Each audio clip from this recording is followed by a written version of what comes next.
Hello and welcome to this September 3rd, 2010 video version of Invested Central's Chart of the Day. I'm Tom Bowley, Invested Central's Chief Market Strategist, and it's my pleasure to provide you today's Chart of the Day. This Chart of the Day is brought to you by StockCharts.com, simply the web's best financial charts. Today we are featuring Citrix Systems, ticker symbol CTXS. This is a company that's got a market cap in excess of $10 billion, very large technology company. Going into the employment report on Friday, we probably wouldn't do anything. When we look at the S&P 500, which finished around 1090, we've got resistance at 1131 and we've got support down at 1040. So we're sitting almost right in the middle. Literally, we could go either way with the employment report. But just taking a look at the stock, we are in an intermediate term downtrend, and as a result, that is what we would consider to be the path of least resistance. And taking a look at an individual stock that might move with the market should it move lower, I think Citrix Systems CTXS fits that bill. Take a look at the move up here at the beginning of September, the last 2 days. We made the breakout yesterday, had some pretty decent volume on the breakout, nothing huge.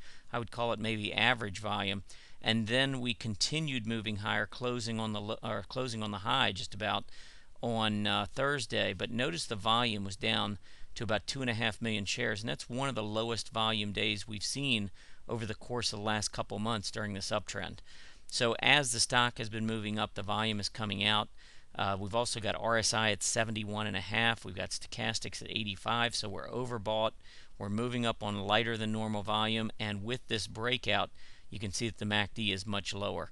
So we have a long-term negative divergence in play with overbought conditions and the lack of volume confirmation. So the combination of that would suggest that if the market is weak here in the near term, CTXS could follow suit to the downside. Now, a possible target, anytime we start looking and seeing negative divergences crop up, we would look for a pullback as low as the 50-day moving average. Normally, when you're pushing higher with these with the MACD following suit and printing new highs with price, normally those pullbacks only come down to the 20-day like we saw in mid-August. But now that we are putting in higher highs with lower MACD readings, I think we might even go down below the 20, maybe head down to this gap support area around $53, which could coincide with a 50-day test in the near term. But there's a couple different ways to play it. I would probably wait and see either reversing candle or possibly a loss of this breakout level, which looks like it's around 59.50 or so.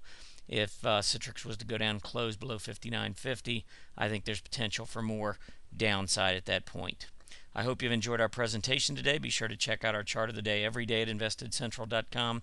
While you're there, sign up for our free weekly Market Pulse newsletter and have the chart of the day emailed directly to you. Happy trading.